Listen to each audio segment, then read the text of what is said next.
Sourdough Sam. No, Sourdeath Sam. Sourdeath Sam. Sourdeath Sam. Sourdeath Sam. Disrespect to Sourdeath Sam will not continue. Sourdeath Sam is one of the funniest 49ers YouTubers. He's got the best production quality of anybody in 49ers YouTube, and nobody cares. If I were Sourdeath Sam, I would turn to you. If I were Sourdeath Sam and like nobody recognized my genius, I would turn to you. I would turn to you.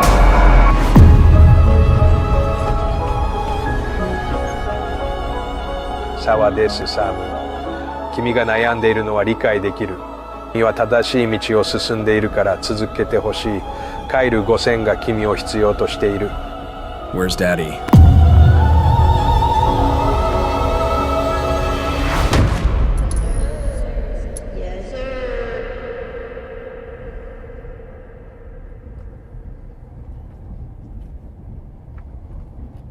Welcome, everybody, to Season 2 of Public Access with Sourdeath Sam.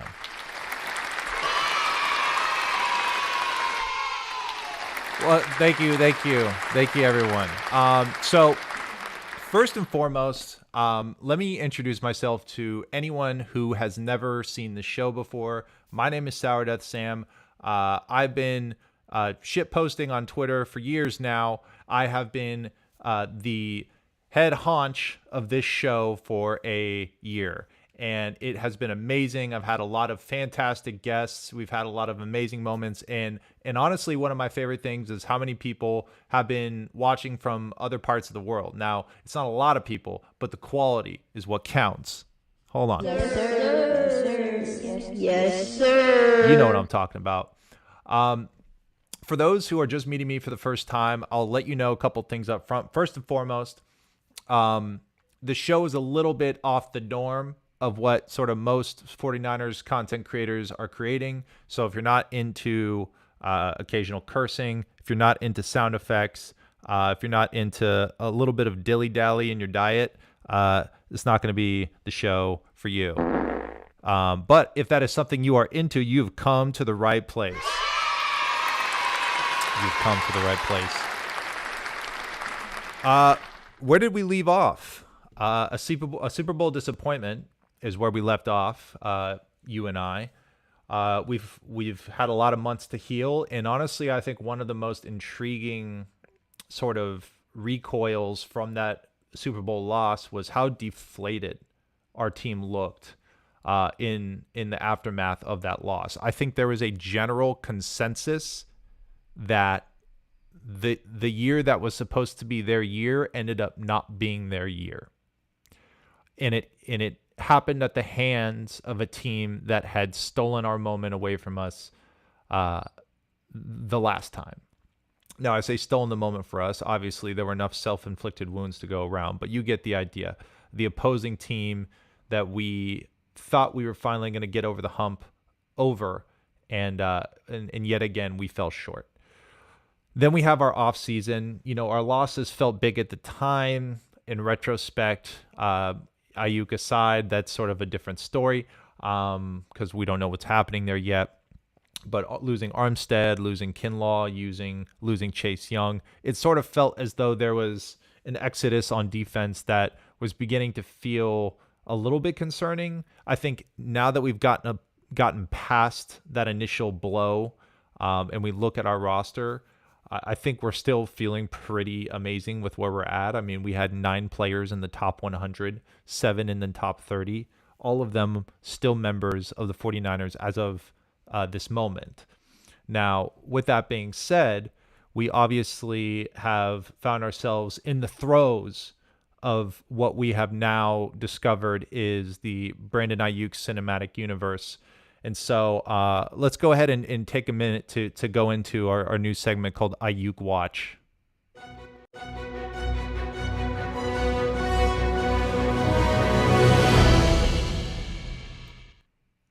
Yeah, we're right where we left off. Nothing has changed. We are in a position right now where we don't know what the plan is going to be. Now, what I will say is there has been a tug of war with respect to where we thought this was going to go based on reports that were kind of floating around, right? I think initially it was this Ayuk deal is getting done, and I'm talking like late spring. It was like, oh, okay, this Ayuk deal is getting done.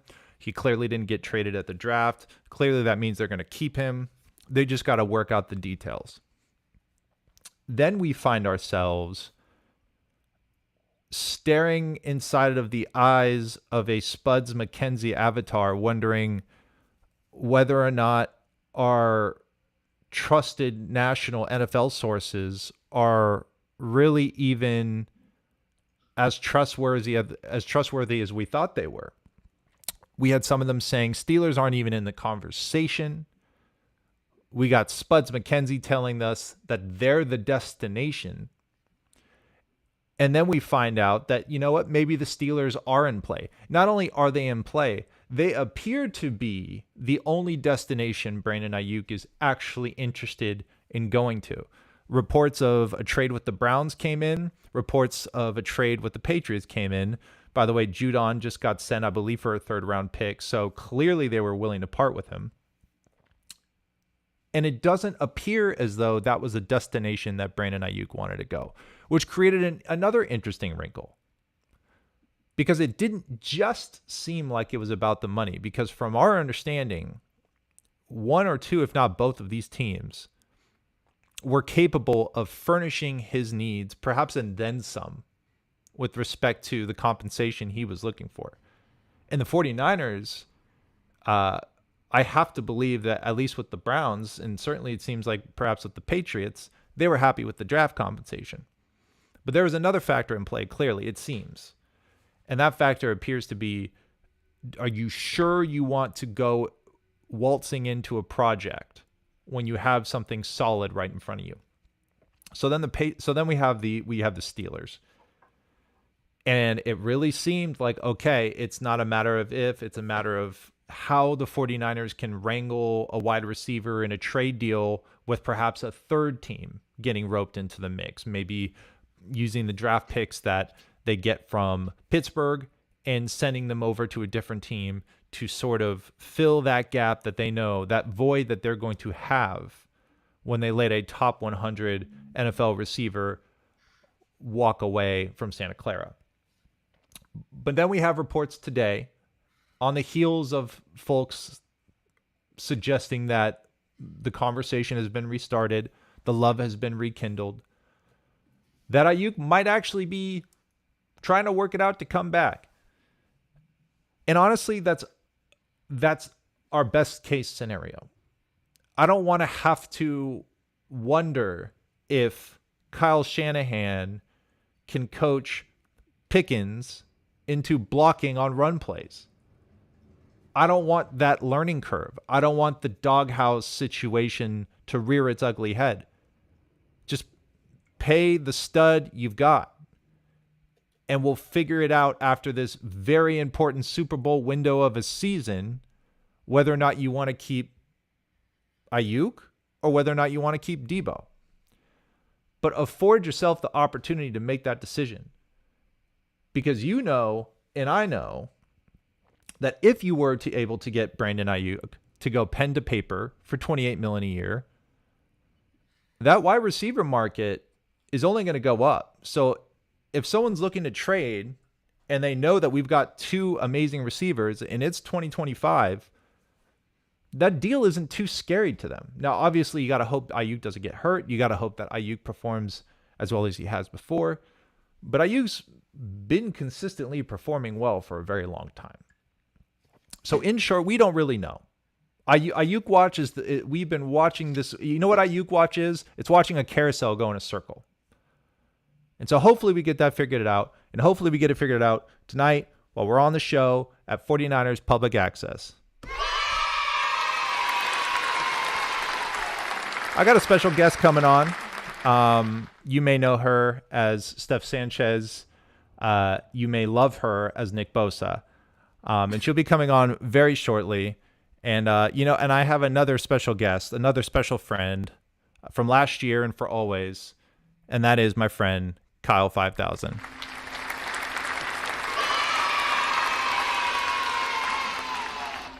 Kyle, how's it going, man? It's been a while. I've found some dust on your monitor. I'm sorry about that. How was your off season?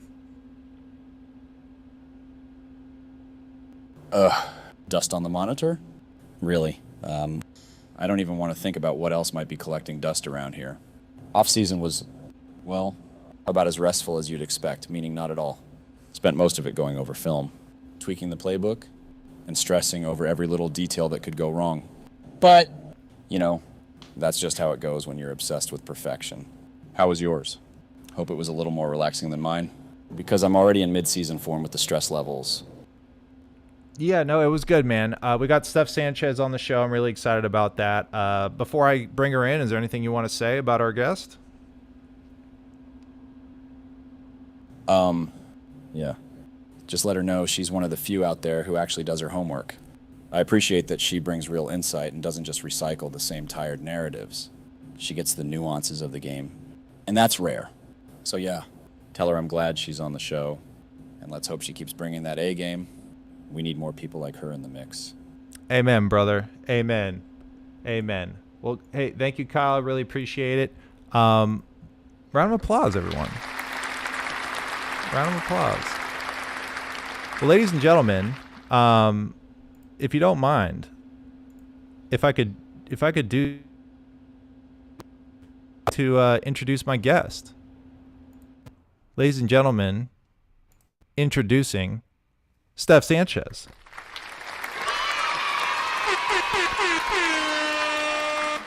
Yo, it's good to see you. How you doing? Man, it is great to be on the first public access of the 2024 season, man. And Hey. wow, Kyle 5000, so nice. What a guy. You know, he's an asshole, but he's got a heart for people who don't piss him off, which is apropos for a Kyle Shanahan modification. One thing I'm really excited about is you get to kick off 49ers Public Access. You also got to kick off the 49ers schedule release. I know you've talked about this ad nauseum. I will ask you a question from a different angle. At what point during the session where you were filming were you like in the pads being like, oh, this is like, I'm really doing this. Like this is really happening right now. Like, what was sort of your sentiment as you were immersed in that experience? Well, I think like getting to tour the stadium was probably like the first thing. That was the first thing we did, and I was like, wow, like I'm really here. Like they put my name up on the screen, and that was a surreal experience. And then also just being in the locker room and being in front of like, you know, Bosa's locker room and being able to see that's huge, by the way. It's like I'm tiny, so to me it's real huge. So yeah, it was an awesome experience to just see that. And then also the gym, because I was like, yo, like Bosa's actually sitting here probably doing some quad workouts on a regular. So if you had a cotton swab, you could have made some incredible clones if you had collected enough DNA. We could have had this roster stacked for generations. But alas, I'll leave that up to the cleaning crew there. I'm telling you. Well, first let's talk about, first of all, to the audience, preseason, it matters. It matters more to the players getting experience than it does whatever the sort of record is at the end of preseason. If you were basing the trajectory of a regular season on preseason, you would be awfully disappointed most seasons as a fan of most teams. So just so you know, we're talking preseason. So if you ever get angry about preseason, don't. Just relax. You need to chill out. All right. Grab a sparkling water. Enjoy yourself. 49ers versus Titans. Obviously, it was the beginning of our introduction into how beat up this team is. And I'm not talking about on the field. I'm talking about before they even got on the field. They were having a difficult time fielding enough players to give ample experience to everyone.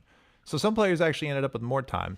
But when you were watching the game, what were your big takeaways overall? Well, I think this draft class, this 2024 draft class, is looking pretty promising so far, at least from the guys that played in this game.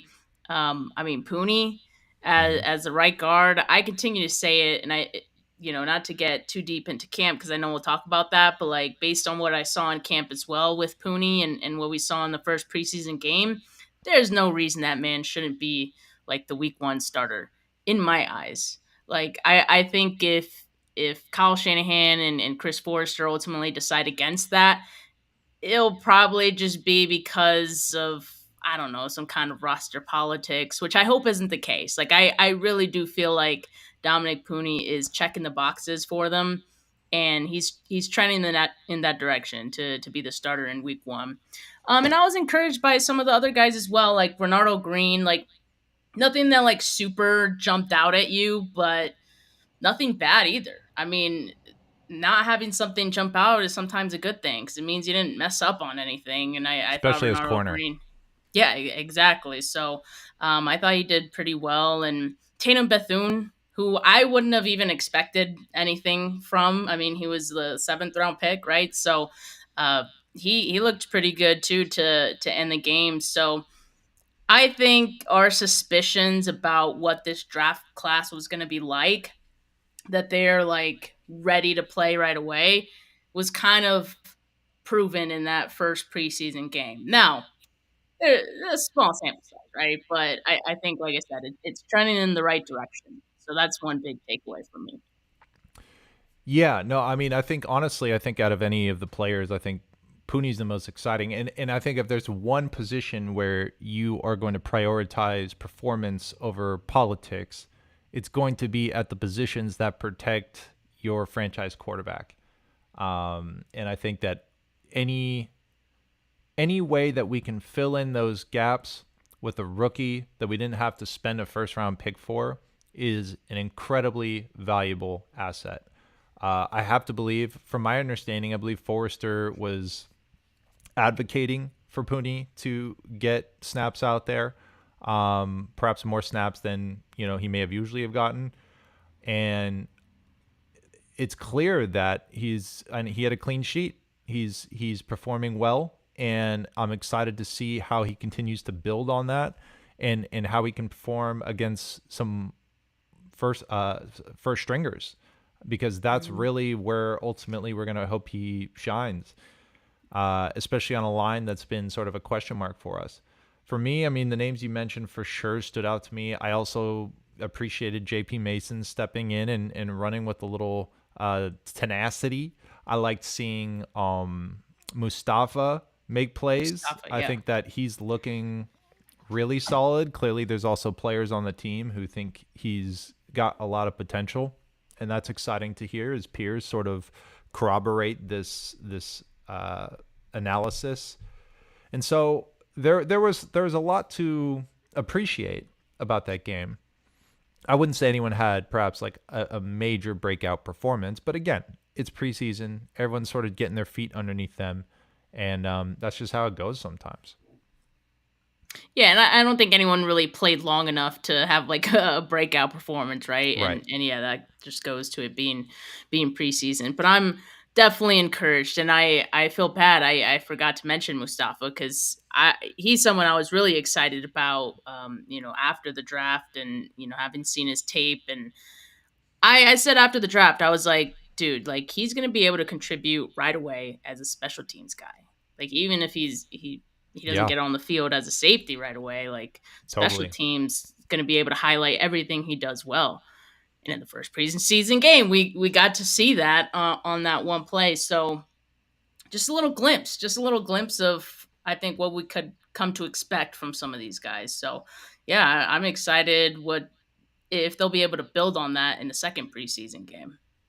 Yeah, no, totally. And it'll be interesting to see what the structure of our team looks like roster wise. I mean, we are what was the number I saw? 23 players weren't able to practice at one point, which is insane. and you feel bad for those players because I would assume that many of those players are trying to figure out whether or not they're going to have a future in this league or not, which is terrifying and nerve-wracking, and you need every minute you can get. The last sort of question I'll ask on the topic of Titans versus 49ers is Dobbs and Allen. I thought Brandon Allen demonstrated a lot of poise for like a first preseason game. I mean, again, it wasn't wow, is this the backup of the future? I think for the first time in several years, the backup position seems like it's a bit more of a question mark than it was previous. We had Sam Darnold. I felt comfortable with Darnold. I mean, obviously you didn't want him to have to start for you, but if he had to, I felt more comfortable with his credentials than say like a Brandon Allen. We had Jimmy Garoppolo / Trey Lance as a duo there for a minute. So it seems like this is the year where we're kind of more in the unknown backup territory. I was pleased with how Brandon Allen's poise sort of manifested on the field. I thought Josh Dobbs did, it was cool to see him get his little Pastronaut rushing touchdown, 14 for 20, but he did throw a pick. I thought it was solid. There was not any quarterbacks where I was like, yeesh, which there have been some years where I've walked away with that. But right. When you sort of looked side by side on those performances, did anyone stand out at the game? I don't think either of them like super stood out. Like just based on the way some people were talking about Brandon Allen after that game, I don't know if he played that well. Like I feel like he was getting more praise and maybe he deserved. But he did some things that he was supposed to do, which is exactly what you're looking for from a backup quarterback, right? And I think the thing with him, you mentioned poise. I think he's definitely comfortable in the offense. It's his second year in it, so that's definitely showing compared to Dobbs. And that is something like we saw through camp as well. That was like pretty obvious.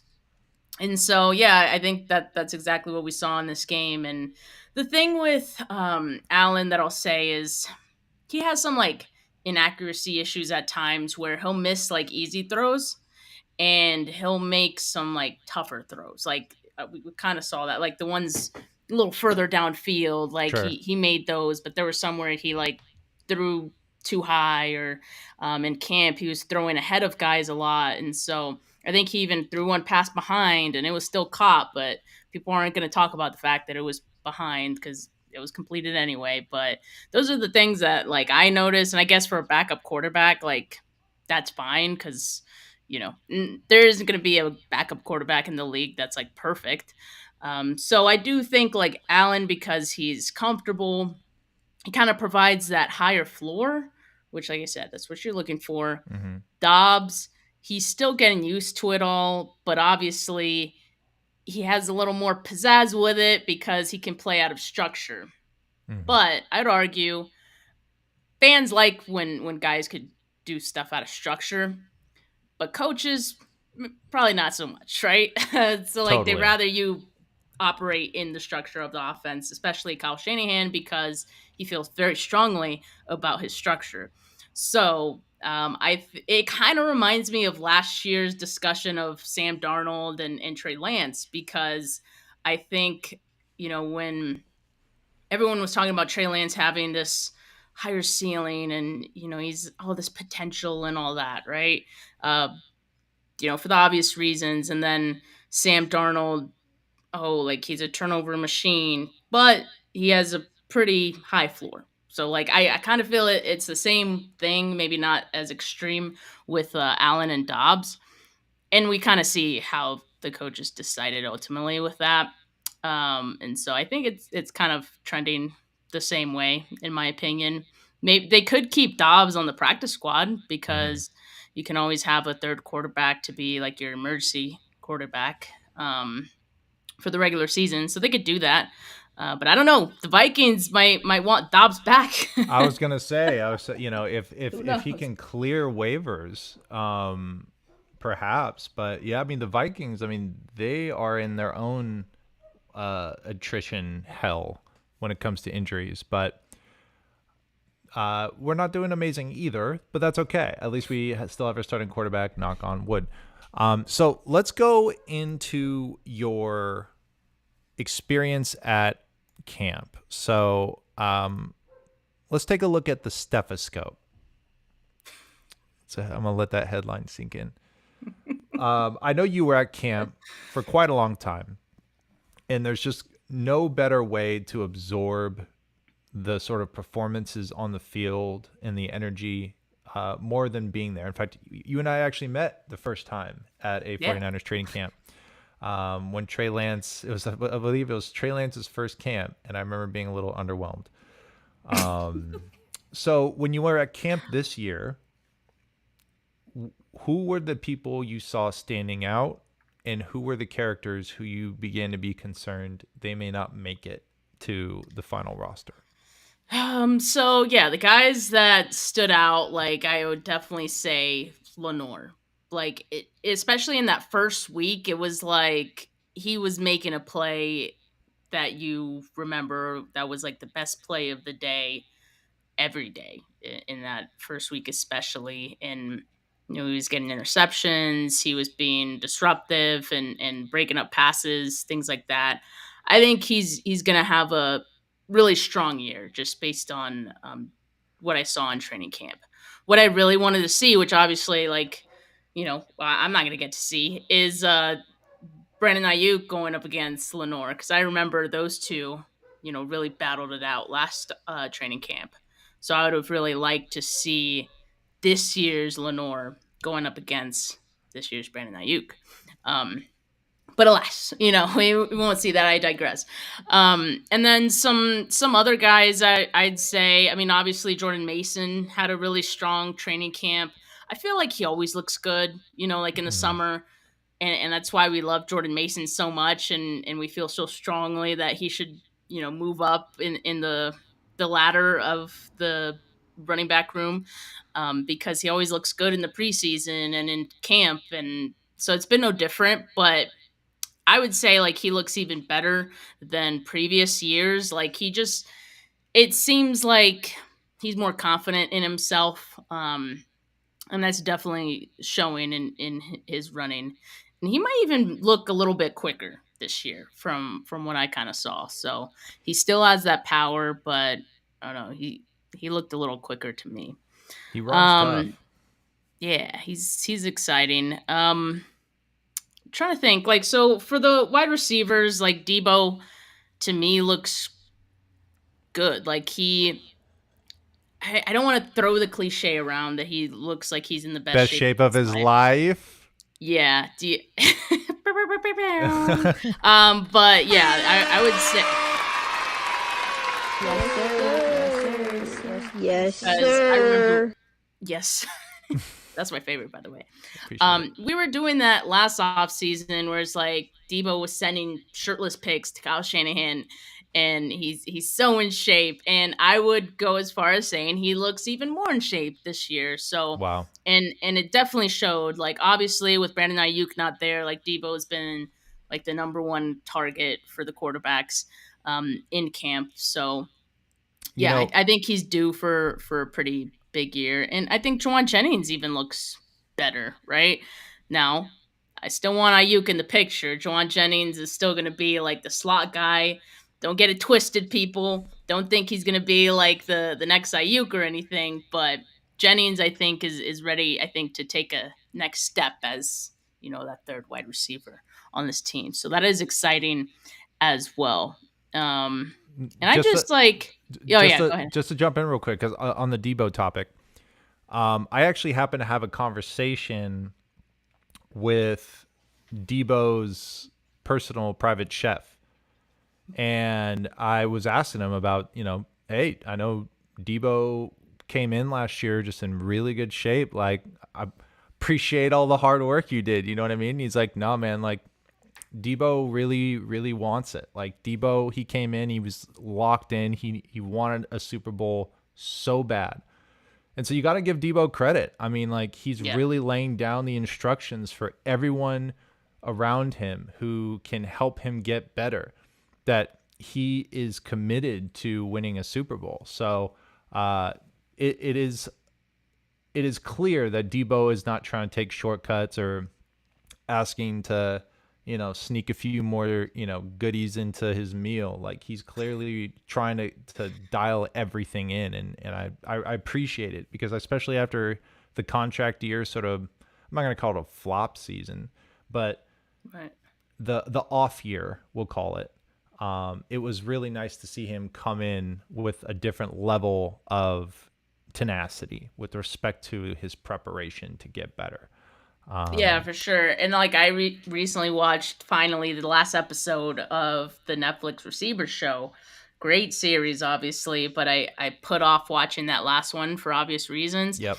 And I believe in that show he kind of said like mentioned wanting a Super Bowl so bad, and he just whatever he can do to put his team in position to get that, like he'll do that. So I think we're seeing that, and it definitely feels like he's taken it up a notch.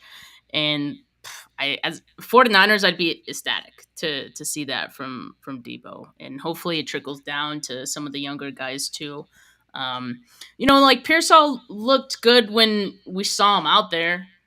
I only saw him like a couple practices just because, like, unfortunately, like, he's got an injury bug that bit him a couple times in camp. So haven't seen him as much, but when we did see him, he looked pretty good, and he was a pretty reliable target as well. So, like, Danny Gray was someone that looked good at the start of camp. He was getting a lot of targets, catching a lot of balls. It seemed like it was intentional that they were getting him a lot of targets just to like get him going and see what they have out of him. Then he got hurt. And then the second week of camp, he didn't really do much. I heard today I guess he was back at practice. He doesn't have the no contact jersey. So we'll see what he does in the second preseason game, because obviously this could be his kind of last shot with the team potentially. Ronnie Bell is kind of like a fringe guy too, and he looked better in the second week of camp, but then he didn't have a great performance in that first preseason game. So it's like, what's going to happen there? Then you have Trent Taylor, who people like, he's a mixed bag, right? You ask a different 49er fan what they think of Trent Taylor, you might get a different answer. Right. I think he'll make the roster just based on the fact that he's probably their most reliable return guy.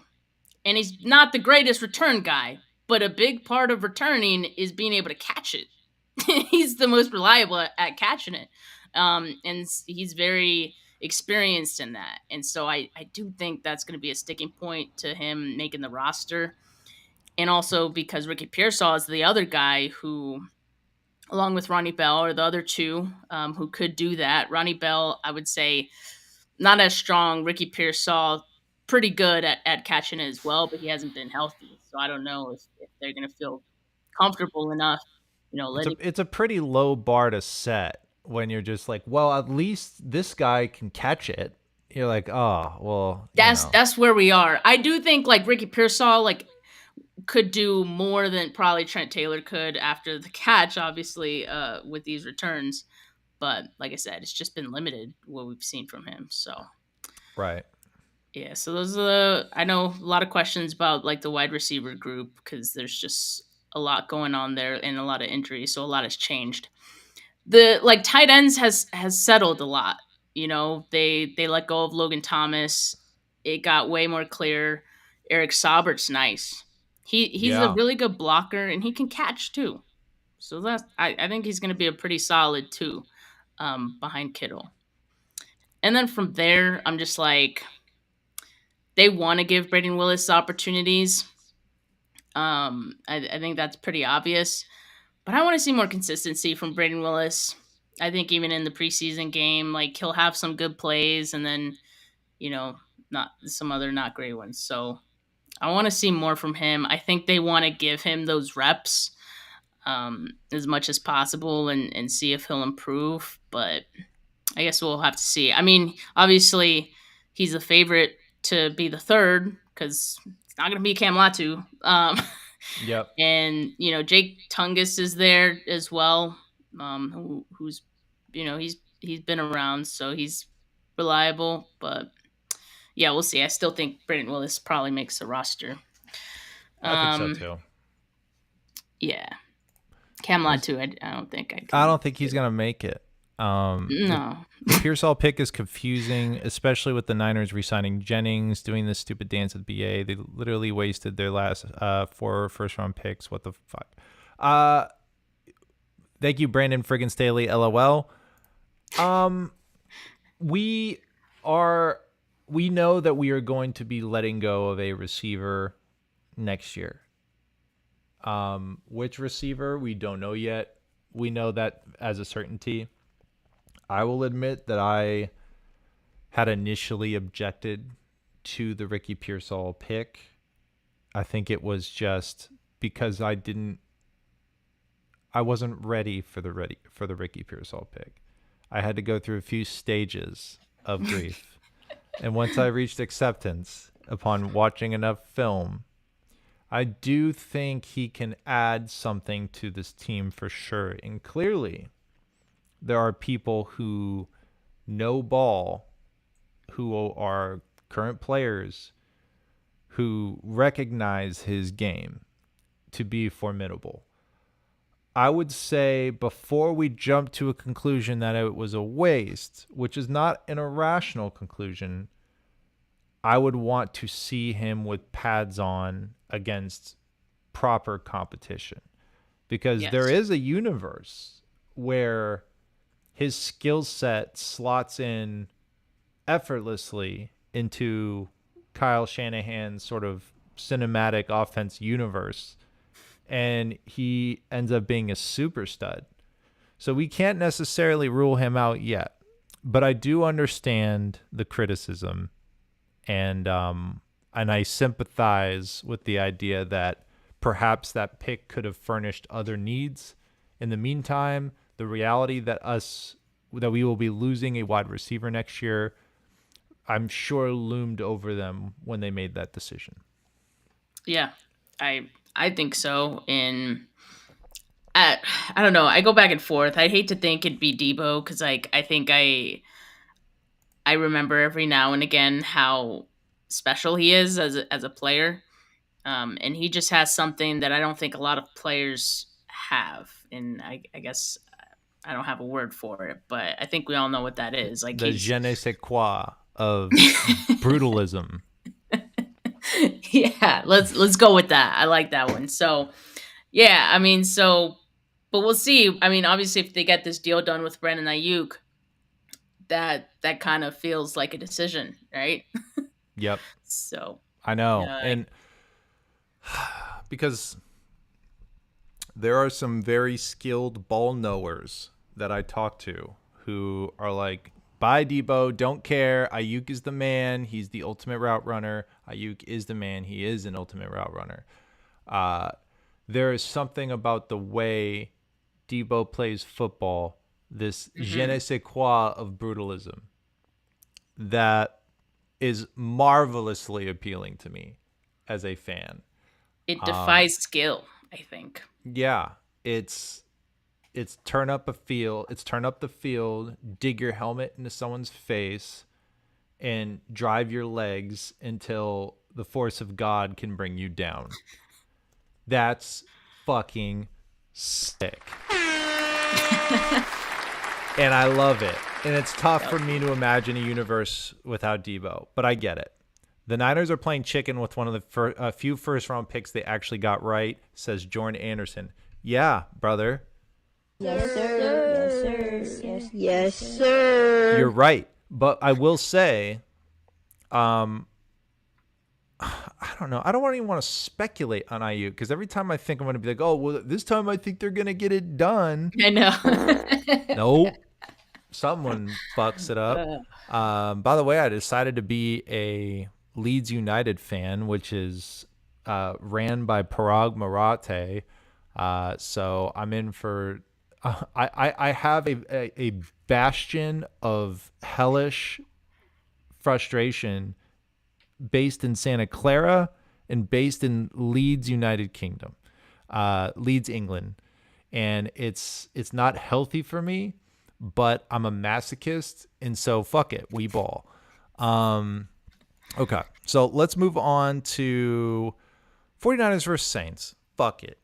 What do we even... All right, we canceled the practice. For those who just woke up from under the rock, that they were sleeping, we had to cancel joint practices for the first time in my memory. I don't recall ever, as a 49ers fan, seeing us cancel joint practices.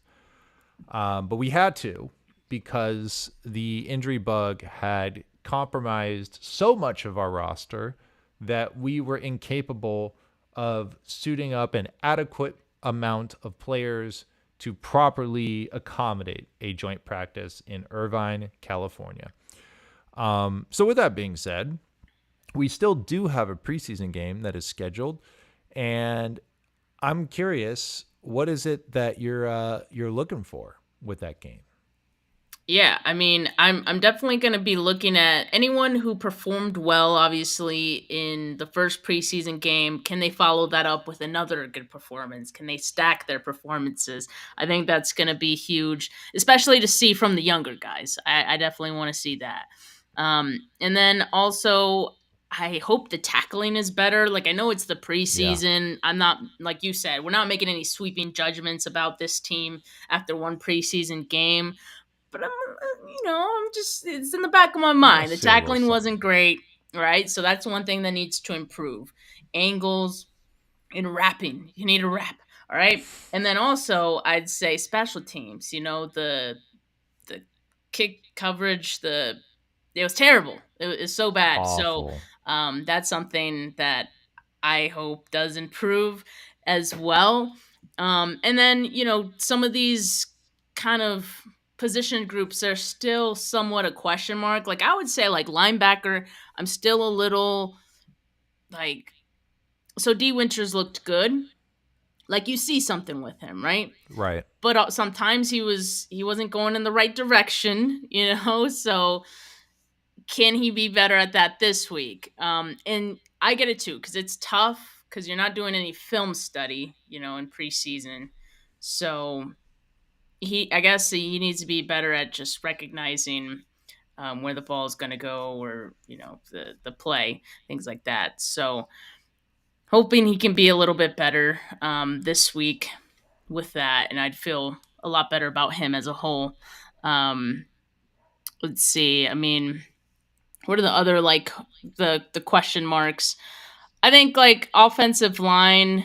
We might see more of the starters. I guess I want to see how that kind of mixes in. Nick Zakelj, I thought, did pretty good. Like, I want to see more. I want to see more.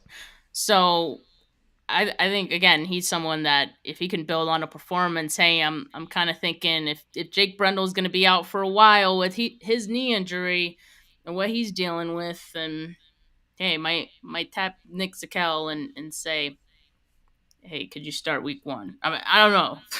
I don't know. That kind of make me nervous. Gotta but do what also, you gotta do, right? I mean, yeah. I mean, if you feel like you've got to, so much of this is about keeping Brock upright this season. I mean, he is so unequivocally the most important link in this Super Bowl chase, right? I mean, if you lost Debo, man, that sucks. But you've still got eight other all pros, right? And then you've got, eight other top 100 NFL top 100 players. If you lose, Kittle, that hurts, but you can find a way to make the offense function, perhaps without him, especially if you've got a tight end that really is capable of blocking. Are you hurt? Yes. But can you make it happen? Yes. But if you lose Brock and you put the season in the hands of one of our backups, it's not going to happen. So whoever can be in a position to protect him, it's going to be paramount. There's way more at stake now with your quarterback and being able to keep him healthy. So suddenly offensive line, I think, should be more of a priority than it has ever been with this team. So yeah, that includes getting like the the best, 8 to 10, however many guys, they end up keeping on this roster. And then as far as like the corners go, we didn't get to see Darrell Luter at all in the first preseason game.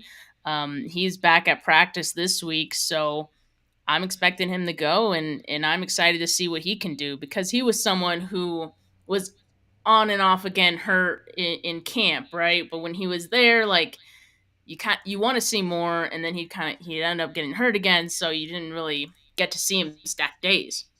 So I'm trying to see that with Darrell Luter. What can he look like going up against another team? And, obviously, like I said, Bernardo Green, like I want to see more of him as well. The cornerback group is pretty solid, I would say. And then with Clea Davis, like going down, he's going to be out for the season. I know they signed Nick Williams. So how does that new potential rotation at defensive tackle now look with these interior guys? Like who's going to step up to be able to make this roster? So I guess that's kind of my question, and something I'm going to be looking at in that next preseason game. Totally. In my mind, I want to see a little Robbie Chosen Anderson. I want to see some speed on the field. I want to see it. I want to see a deep bomb from Brandon Allen to fucking Chosen Anderson for a long bombs away. I also would like to see Mustafa build. I want to see the players who excited me build on what they gave us. Exactly. Because we're not... The inevitable truth of a preseason campaign is that some will rise and many will fall.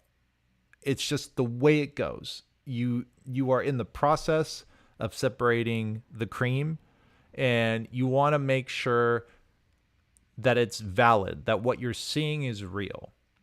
So I don't want to see a player flash once and then never flash again. I want to see them flash so many times that you cannot ignore it. I want to see it from Mustafa. I want to see D Winter. Isn't D Winters actually hurt right now? I don't think so. I think he practiced today. Okay, good. If D Winters is out there, I want to see him fix some of his mistakes and continue to flash. I would, if Jacob Cowing is available. I don't know if he was at practice, but if I would like to see what he can do. And for God's sake, clean up the fucking special teams. Oh God. Terrible. It was embarrassing. You guys.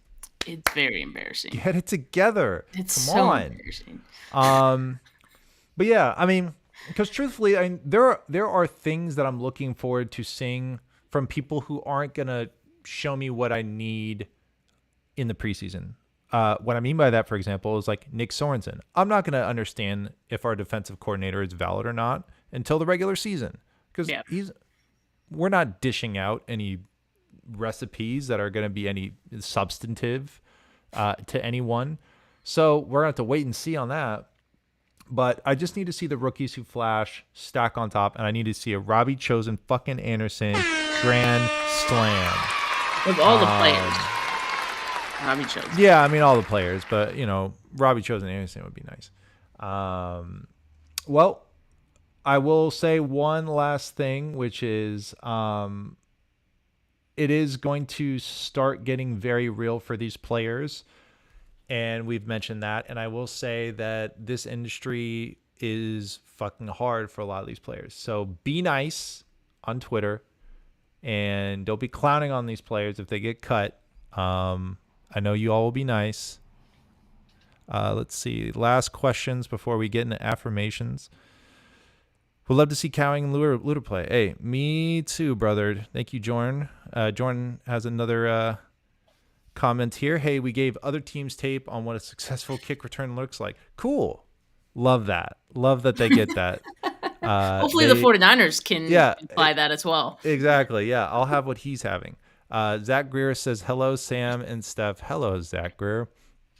Okay, now for honestly just the greatest thing I get to do in my life, and that's affirmations.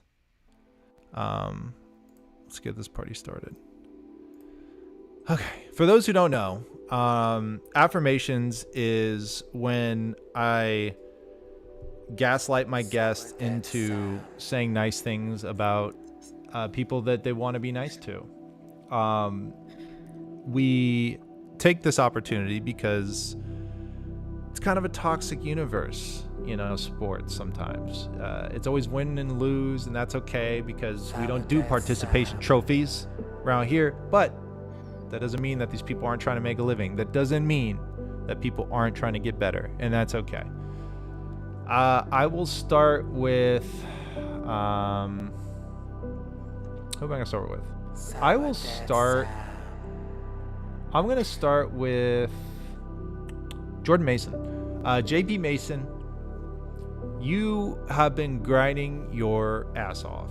And for years, I have been a member of the Freemasons Hive for a long time.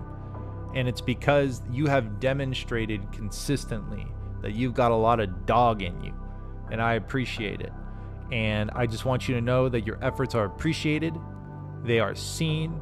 And you have a whole subculture of 49ers fans that heavily fuck with you. And I just want you to know that you are appreciated.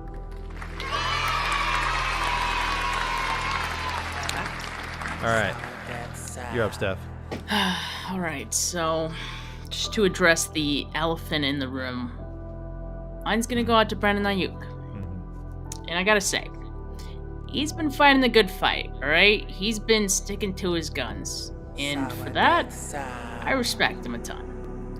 Didn't mean for that to rhyme, but it's been tough. I know it's been very personal throughout all this. But we're ready to see it end, and I hope you are too. And I hope that is with the 49ers, because trust me, you don't want to be with the Steelers. You don't want Russell Wilson throwing you the ball. All right? Trust me, you'll have bigger problems. So, just come on back. We miss you, buddy, and I can't wait to have you back.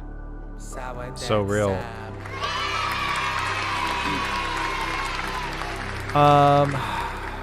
Let's see. I will say Chris Conley. I read your article that the brilliant friend of the show, Jordan Elliott, wrote regarding some of your quotes, and I just think that it was really nice to see how your brain works. I think you are clearly someone who approaches the game with a sense of maturity that we always appreciate with our athletes, because it means that you are really taking this seriously and are really dialed in on wanting to get into those details just as much as Kyle is. So for that, I want to say thank you for being a good steward of culture inside that wide receivers room. And I hope you make the cut because you're made of the right stuff.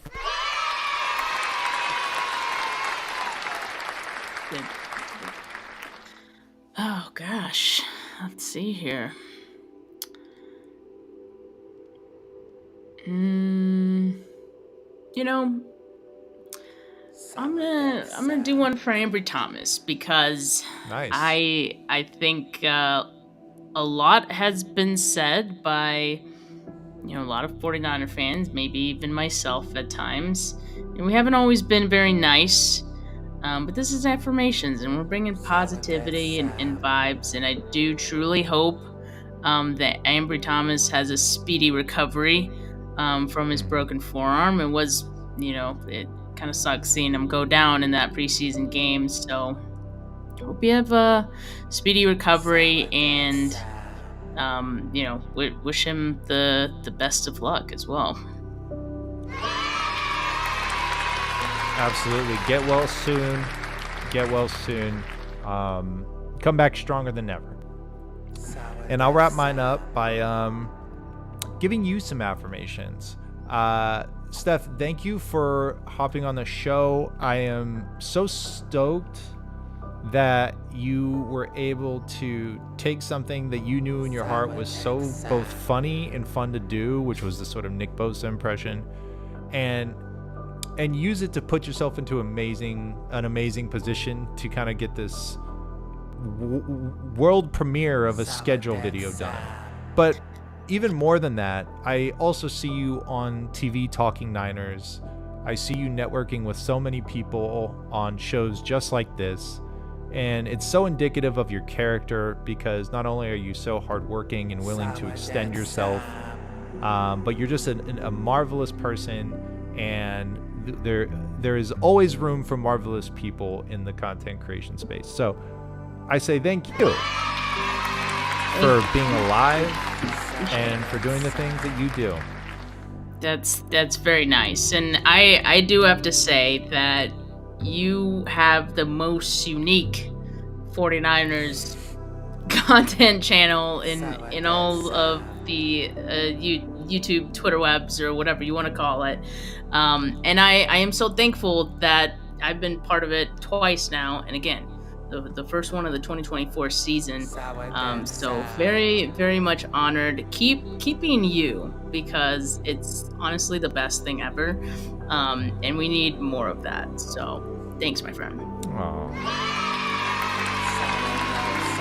I appreciate that very, very, very much. Well, I believe this brings us to the end of the show. I want to thank my guest once more. Steph Sanchez, thank you for hopping on, being the first guest. It means a lot to have support from people like you. And as always, I'm wishing you the best. I'll be rooting for you. And every time I see you on TV, I will say, I know that person. That's Steph Sanchez. And that's all I got. Thank you for hopping on. I really appreciate it. I'm gonna close out and get this thing wrapped up. Thanks for hopping on. Appreciate it. Steph Sanchez. What a mensch. Well, I guess mensch is specific. Well, no, I'm universalizing it. All right, that's what's happening. I'm so grateful for her to hop on. So grateful for you for coming on and listening. And I hope anyone who is watching this for the first time does me a solid, subscribes, shows me some love. If not, that's fine. We were never meant to be, probably. But I'm grateful for you guys. I'm happy to be back. I can't wait to keep this train rolling and to show you guys some of the amazing guests that I've got coming on this year. I'm not playing around. I'm really mixing it up. It's going to be a fun bag of homies on this show.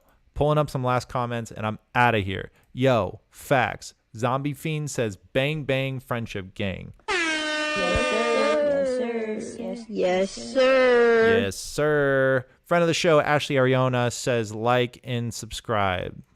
Absolutely. Yes, sir. Yes, sir. And last, Clean Industry says, my goat, Sourdeath Sam. You guys are so nice. So nice. Guys, I appreciate it. I'm going to hop off. I'm going to start winding down for the night. You should too.